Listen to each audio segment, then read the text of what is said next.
बच्चों, जैसा कि मैंने कहा था कि नेक्स्ट टाइम फिर यूपीएससी एमपीपीएससी के प्रीलिम्स के लिए और अदर कॉम्पिटिटिव एग्जाम के प्रीलिम्स के लिए कैसे क्वेश्चंस को सॉल्व करें, क्या तरीका होना चाहिए।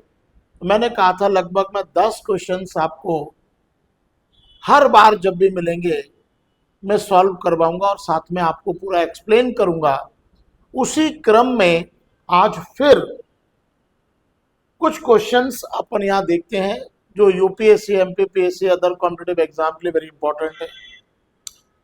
अभी पॉलिटी से रिलेटेड कर रहे हैं, फिर एमपी से रिलेटेड करेंगे, हिस्ट्री से रिलेटेड करेंगे। सभी सिलेबस यूपीएससी का कंप्लीट सिलेबस, एमपीपीएससी का कंप्लीट सिलेबस पर मैं आपसे डिस्कस करूं।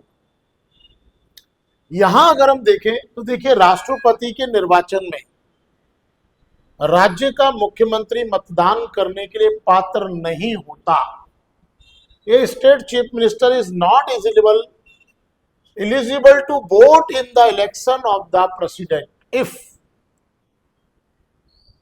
नंबर ए, वह स्वयं प्रत्याशी होता है।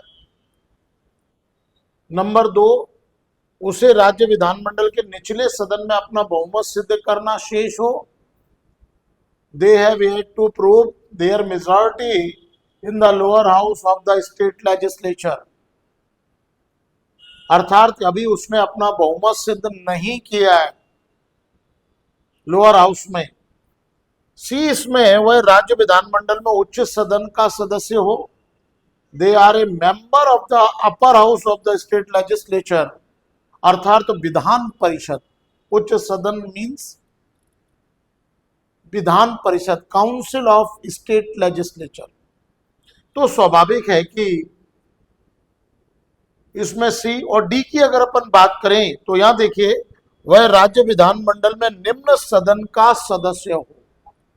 दे are a member of the lower house of the state legislature. तो देखिए, राज्य का जो मुख्यमंत्री है वो राज्य का मुख्यमंत्री राष्ट्रपति के निर्वाचन में उनके इलेक्टोरल कॉलेज में वो वोट डालने के लिए एलिजिबल होगा। कंडीशन केवल यह है कि वह अगर किसी भी राज्य विधानमंडल के स्टेट लेजिस्लेचर के जो लोअर हाउस है, अर्थात तो जो निम्न सदन है, उसका मेंबर हो। कोई भी विधान परिषद का सदस्य, council of state legislature, Vidhan Parishad का कोई भी सदस्य राष्ट्रपति के चुनाव में पार्टिसिपेट नहीं करता, ठीक है ना। क्योंकि हमें पता है कि राष्ट्रपति के चुनाव में कौन कौन वोट दे सकते हैं। राष्ट्रपति के चुनाव में उनके इलेक्टोरल कॉलेज में पार्लियामेंट के दोनों सदन, Lok Sabha, Rajya Sabha, upper house, lower house, और उसके केवल elected members and state legislative assembly, इसके इलेक्टेड मेंबर्स, और इसके साथ साथ जो यूनियन टेरिटरीज हैं जहां पर भी लेजिस्लेटिव असेंबली है, उसके जो इलेक्टेड मेंबर हैं वो केवल और केवल राष्ट्रपति के चुनाव में वोट दे सकते हैं। अब मेरे ख्याल से आंसर आपकी समझ में आ जाना चाहिए। यहां पर अगर वह स्वयं प्रत्याशी है तो वह वोट दे सकता है। उसे राज्य विधानमंडल के निचले सदन में अपना बहुमत सिद्ध करना शेष हो। अगर उसने अपना बहुमत सिद्ध करना अगर जो है वह शेष हो तो वह सामान्यतः जो है वह दे सकता है। वह राज्य विधानमंडल में उच्च सदन का अगर सदस्य है तो वह नहीं दे सकता। अगर वह इसका सदन है तो वह सामान्यतः नहीं दे सकता।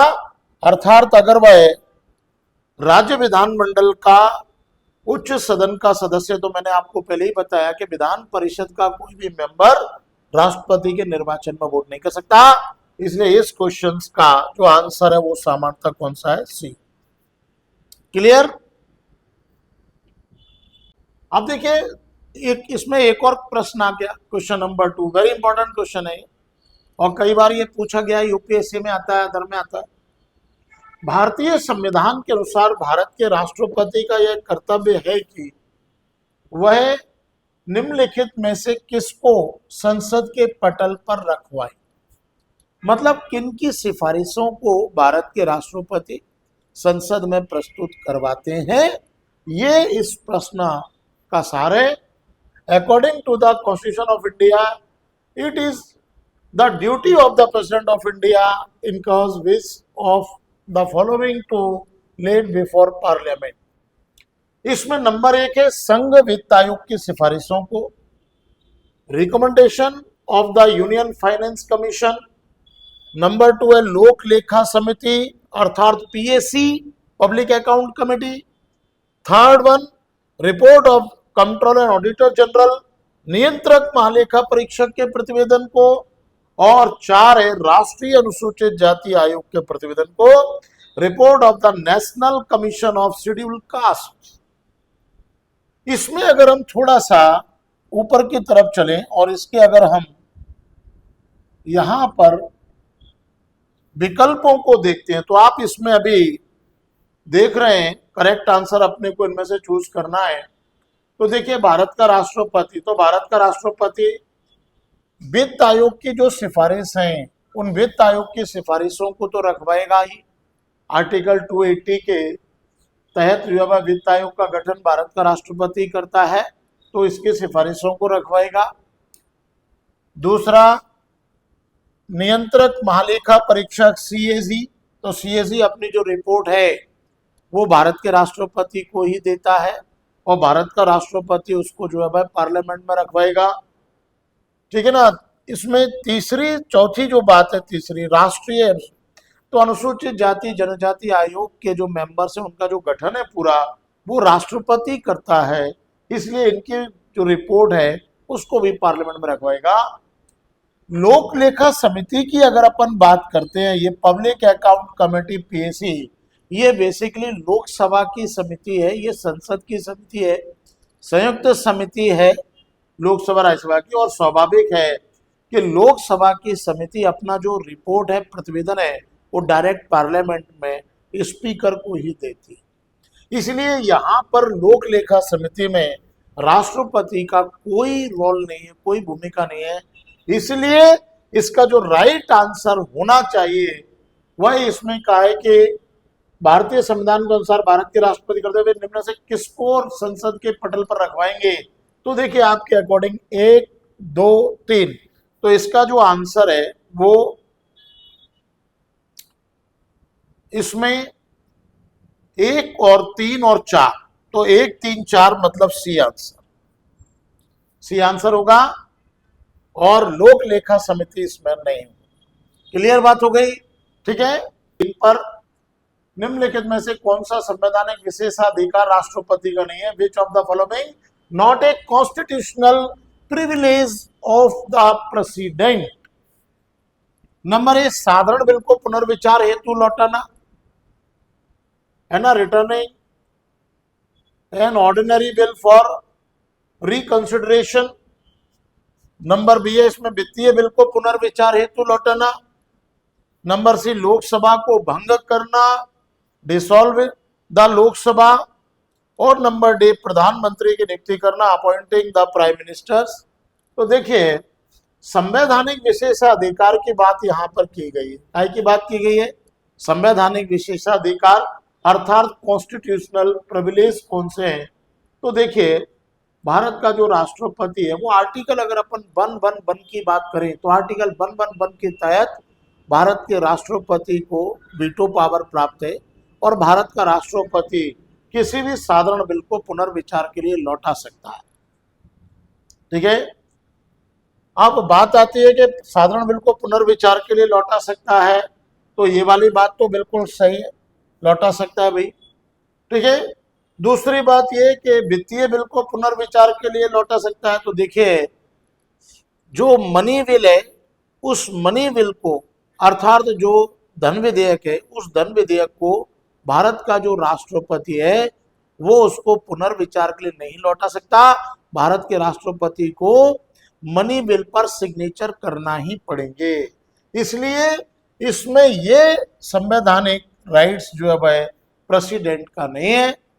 बाकी इसके साथ साथ लोकसभा को भंग करना, अगर आप आर्टिकल 85 की बात करेंगे तो 85 के तहत लोकसभा को भंग करने का जो अधिकार है वो अधिकार सामान्यतः भारत के राष्ट्रपति का है, वे लोकसभा को भंग कर सकते हैं।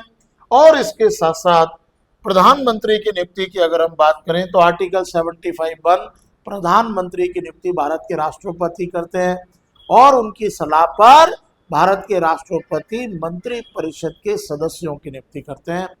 तो स्वाभाविक है कि प्राइम मिनिस्टर की जो नियुक्ति है वो भारत के राष्ट्रपति के द्वारा ही की जाती है, वो भी बहुमतधारी दल के नेता के रूप में। जिस भी पॉलिटिकल पार्टी को अगर मेजॉरिटी है या कोई गठबंधन है उसको अगर मेजॉरिटी है और वो मेजॉरिटी प्रूव करने की स्थिति में है तो भारत के राष्ट्रपति उनने जिस भी अपने बीच में से लीडर को चुना है उसको सामान्यतः भारत के राष्ट्रपति जो है प्रधानमंत्री के रूप में नियुक्त करेंगे और एक फिक्स टाइम में उनको जो है अपनी मेजॉरिटी प्रूफ करने के लिए कहेंगे, अपना बहुमत सिद्ध करने के लिए कहेंगे। ठीक है, तो very important question number 3 answer B. Number 4 की बात अगर करते हैं तो देखिए क्वेश्चन नंबर 4 में स्पष्ट रूप से इस बात को कहा गया है। क्वेश्चन नंबर 4 में कहा गया है कि निम्न में से कौन राष्ट्रपति के चुनाव प्रकरण के लिए सही नहीं, मतलब राष्ट्रपति की जो चुनाव प्रक्रिया है, प्रोसेस है, उस प्रोसीजर के लिए क्या सही नहीं। विच of the following is not correct regarding the procedure for the election of the president. तो कौन राष्ट्रपति चुनाव प्रकरण के लिए सही नहीं है। अब देखिए यहां पर अगर अपन देखते हैं कि कौन सा सही नहीं है तो ए में आप देखिए क्या है इसमें विकल्प में कि पदस्थ राष्ट्रपति की पद अवधि से पूर्व उत्तराधिकारी का चुनाव आवश्यक हो जाना चाहिए। ठीक है ना, तो ये बात मेरे ख्याल से जो है भाई सही है, क्योंकि हमेशा राष्ट्रपति के जो चुनाव है वो राष्ट्रपति की पद अवधि समाप्त हो जाने से पहले ही करवा लिए जाते हैं। ठीक है ना, तो जनरली ये बात तो सही है। दूसरी बात इसमें राष्ट्रपति अपना पदभार ग्रहण करने की तिथि से 5 वर्ष तक पद पर रहेंगे। The president shall hold office for 5 year from the date of assumption of office. अर्थात जो है भाई राष्ट्रपति पदभार ग्रहण करने की तिथि से जिस दिन से राष्ट्रपति शपथ लेते हैं उस दिन से 5 वर्ष तक का 5 ईयर तक उनका जो है टेन्योर रहता है, उनका कार्यकाल रहता है। ठीक है ना, तो ये बात भी बिल्कुल सही है। अब इसमें अगर हम थोड़ा सा और आगे चलते हैं तो इसमें यहां पर जो है भाई कहा गया है कि राष्ट्रपति का उत्तराधिकारी आने तक कार्यकाल की समाप्ति पर भी पद पर बने रहेंगे। अब देखिए इसमें एक सबसे बड़ी बात यह है कि राष्ट्रपति के उत्तराधिकारी, अगर राष्ट्रपति का कार्यकाल अगर समाप्त भी हो रहा है लेकिन जब तक नया नहीं आएगा तब तक राष्ट्रपति अपने पद पर बने रहेंगे, ये बात भी सही है। ठीक है ना, अब देखिए पहली वाली बात बिल्कुल सही है, दूसरी वाली बात सही है, तीसरी वाली बात सही है। अब अगर अपन नीचे आ जाए डी तो देखिए नीचे क्या कह रहा है, नीचे ये कह रहा है कि निर्वाचक मंडल के अपूर्ण होने के आधार पर राष्ट्रपति का चुनाव स्थगित किया जा सकता है। अर्थात जो है अगर इलेक्टोरल कॉलेज में अगर कहीं भी कोई भी अगर मेंबर कम है या किसी कोई असेंबली अगर नहीं है तो राष्ट्रपति का चुनाव नहीं होगा, ये गलत है। ठीक है ना, अर्थात जो है भाई राष्ट्रपति के चुनाव में इस बात का कोई फर्क नहीं पड़ता कि किसी भी राज्य की कोई भी असेंबली भंग है या नहीं है, या कोई मेंबर है या कोई मेंबर नहीं है, उससे राष्ट्रपति के इलेक्शन पर कोई फर्क नहीं पड़ेगा। राष्ट्रपति का इलेक्शन अपने टाइम पर होगा और जो भी निर्वाचक मंडल में होंगे उस समय उनसे राष्ट्रपति का चुनाव करवाया जाए। इसीलिए ये जो है ये सामान्यतः गलत है। ठीक है ना, कि निर्वाचक मंडल अगर पूर्ण नहीं है तो राष्ट्रपति के चुनाव को स्थगित करना पड़ेगा, ये गलत है। क्लियर, तो यहां पर जो है भाई इसका जो आंसर है वो आंसर है डी। मेरे ख्याल से क्लियर बात हो गई होगी। क्वेश्चन नंबर 5 है, वेरी इंपॉर्टेंट। अब क्वेश्चन नंबर 5 में कहा गया है कि निम्न में से कौन सी राष्ट्रपति की स्वयं विवेक की शक्तियां, ठीक है ना, अर्थात जो है भाई, अगर हम राष्ट्रपति की स्वयं विवेक की बात करते हैं, discretionary power of the president की बात अगर हम करते हैं, तो देखिए राष्ट्रपति की स्वयं विवेक की शक्तियों को अगर हम इसमें पहले विकल्प पर चर्चा करें तो देखिए मंत्री परिषद की नियुक्ति, मैंने अभी भी आपको बताया था appointment of the council of ministers article 75 है, तो ये तो सामान्यतः राष्ट्रपति की स्वयं विवेक की जो है भाई शक्ति नहीं है, क्योंकि प्रधानमंत्री की नियुक्ति राष्ट्रपति करते हैं, लेकिन मंत्री परिषद की जो नियुक्ति है वो सामान्यतः राष्ट्रपति प्रधानमंत्री की सलाह पर ही करते हैं। अपनी तरफ से राष्ट्रपति किसी भी मंत्री को नियुक्त नहीं कर सकते। समझ में आ गई? राज्यपाल कुछ राज्यों में जाए, जो राज्यों में एसटी जो है भाई बेल्ट वाले राज्य एसटी जो है भाई ज्यादा है, उन राज्यों में राज्यपाल कर सकते हैं, लेकिन राष्ट्रपति को कहीं भी राइट्स नहीं है, वो किसी भी मंत्री को अपनी मर्जी से अपॉइंट नहीं कर सकते। इसलिए प्रधानमंत्री की सिफारिश पर ही उनको मंत्री परिषद की नियुक्ति करना पड़ेगी, इसलिए ये स्वयं विवेक की शक्ति नहीं। विधेयक को आपत्तियों सहित वापस भेजना, विधेयक को वापस भेजना, ये विधेयक को वापस भेजने की जब बात की जाती है तो ये राष्ट्रपति की स्वयं विवेक की शक्ति है, क्योंकि यहाँ पर राष्ट्रपति को वीटो पावर है। वो सामान्यतः कोई अगर साधारण विधेयक अगर है तो उन साधारण विधेयकों को राष्ट्रपति आपत्तियों के साथ वापस भेज सकता है, एक बार पुनर्विचार के लिए वो अगर चाहे तो वो सामान्यतः किसी भी साधारण विधेयक को पुनर्विचार के लिए एक बार भेज सकता है। तो ये राष्ट्रपति की विवेकाधिकार की शक्ति है। नंबर 3, विधेयक को रोक कर रखना, विथ होल्डिंग ए बिल, तो विधेयक को रोक कर रखना, तो देखिए सभी विधेयक को रोक करके तो नहीं रख सकता, ठीक है ना, मनी बिल को छोड़ करके अगर अदर कोई भी विधेयक है तो उनको राष्ट्रपति रोक करके रख सकता है। बेसिकली ये राष्ट्रपति का पॉकेट वीटो है, कर सकता है इसको, ठीक है। तो ये भी राष्ट्रपति की जो है भाई ये स्वयं विवेक की शक्ति है। इसके साथ साथ क्षमा प्रदान करने की बात की जाती है, ग्रांटिंग पार्डन, तो क्षमा प्रदान करने का जो अधिकार है, आर्टिकल अगर हम 72 की बात करें तो राष्ट्रपति भारत के किसी भी न्यायालय के द्वारा किसी भी व्यक्ति को दिए गए किसी भी प्रकार के दंड को क्षमा करने का अधिकार रखता है, लेकिन मंत्री परिषद की सिफारिश पर, ठीक है ना। इसलिए ये क्षमादान की जो शक्ति है वो राष्ट्रपति की स्वयं विवेक की शक्ति नहीं।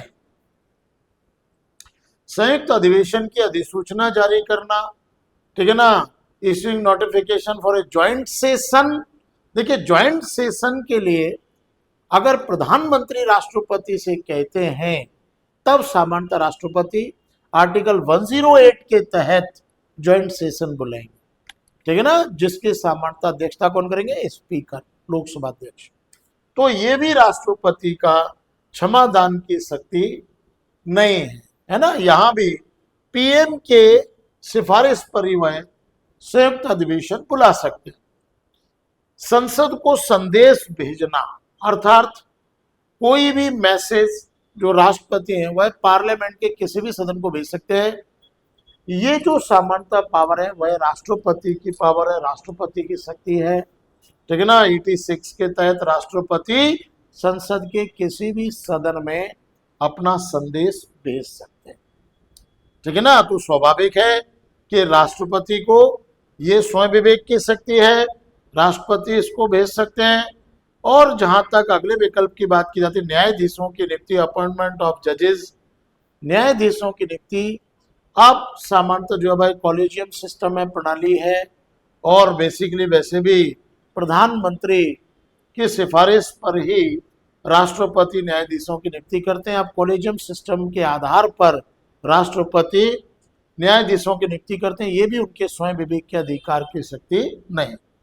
तो जनरली अगर हम यहाँ पर बात करें तो विधेयक को मतलब दो विधेयक को आपत्तियों सहित वापस भेजना ये राष्ट्रपति की स्वयं विवेक अधिकार की शक्ति है। इसके साथ साथ विधेयक को रोक कर रखना ये राष्ट्रपति की स्वयं विवेक अधिकार की शक्ति है।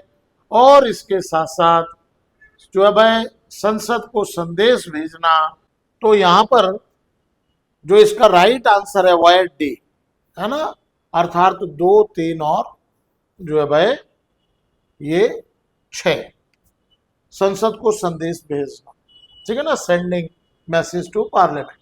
अगला जो प्रश्न है वह 6 है, भारतीय संविधान का कौन सा अनुच्छेद राष्ट्रपति को उच्चतम न्यायालय से परामर्श करने की शक्ति प्रदान करता है? Which article of the Indian constitution empowers the president to consult the supreme court?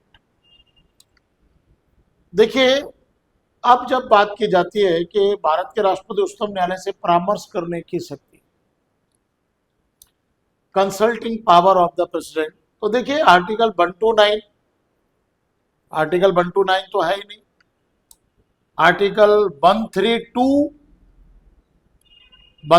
भी नहीं, और आर्टिकल अगर आप 32 की बात करते हैं तो ये भी नहीं, क्योंकि आर्टिकल 32 फंडामेंटल राइट से रिलेटेड है, तो ये भी नहीं है।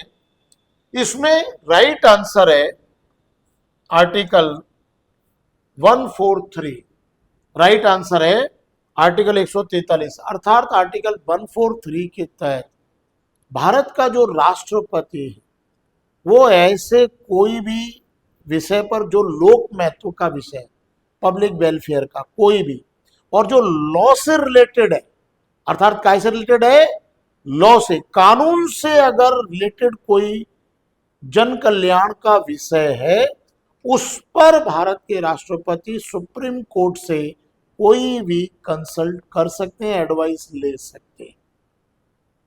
अगर वो विषय जो जन कल्याण से संबंधित है, जनता के हित से संबंधित है, और अगर वो लीगल मैटर है, तब भारत के राष्ट्रपति उस पर अपनी, तब सर्वोच्च न्यायालय उस पर अपनी एडवाइस देगा।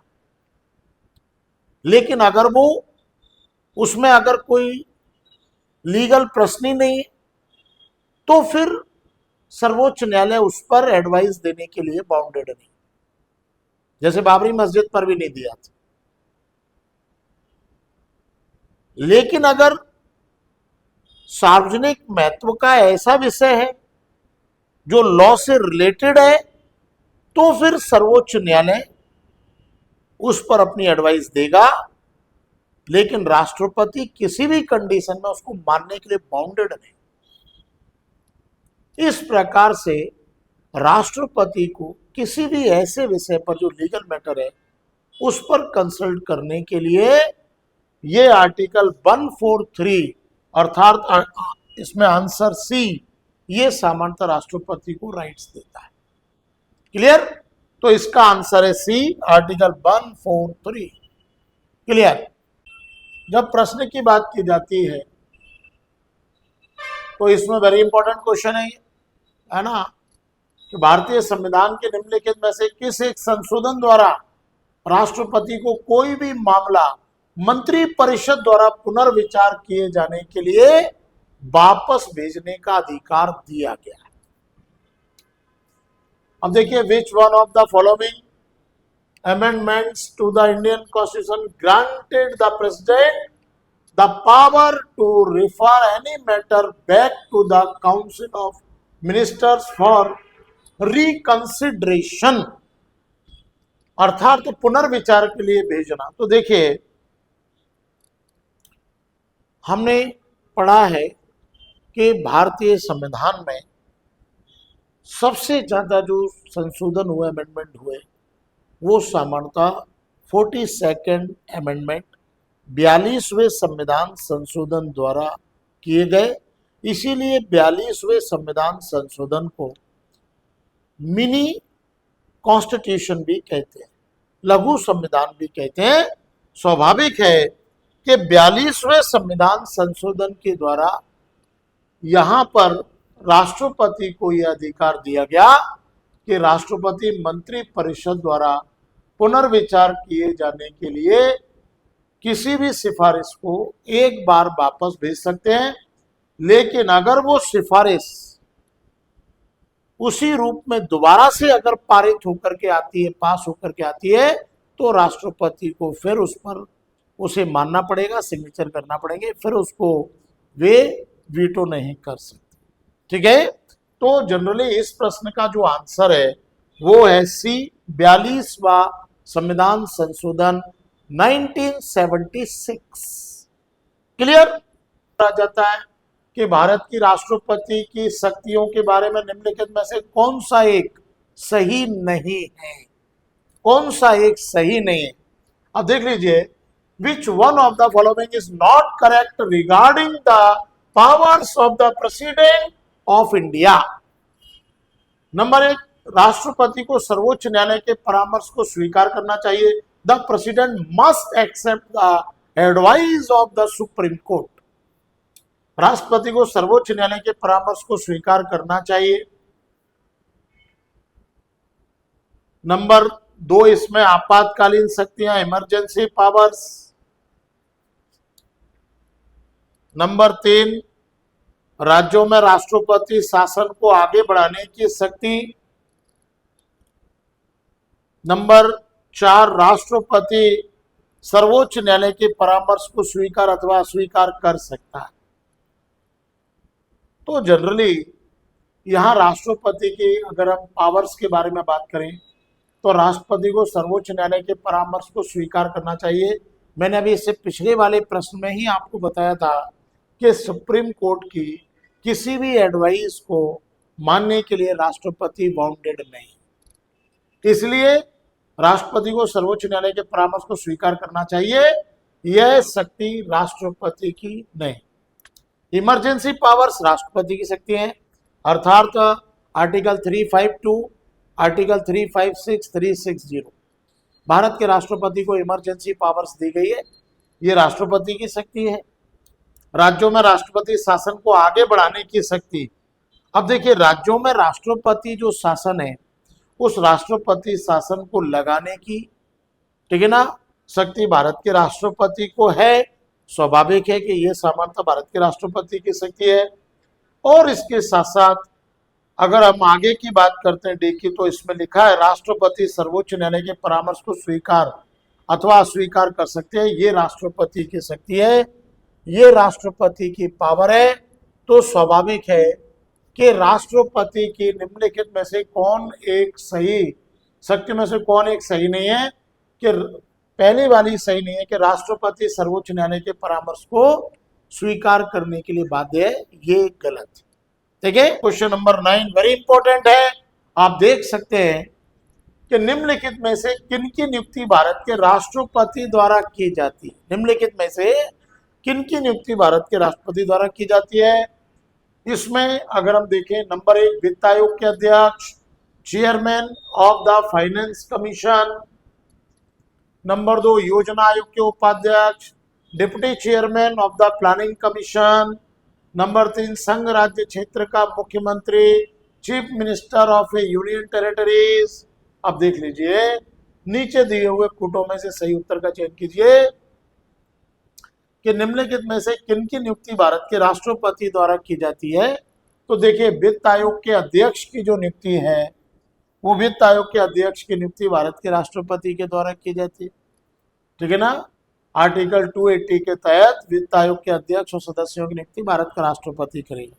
तो ये वाली बात एक बिल्कुल सही है। ठीक है, योजना आयोग के उपाध्यक्ष की नियुक्ति भारत के राष्ट्रपति द्वारा की जाती है, ये गलत है, ये पीएम करते हैं, प्रधानमंत्री करते हैं।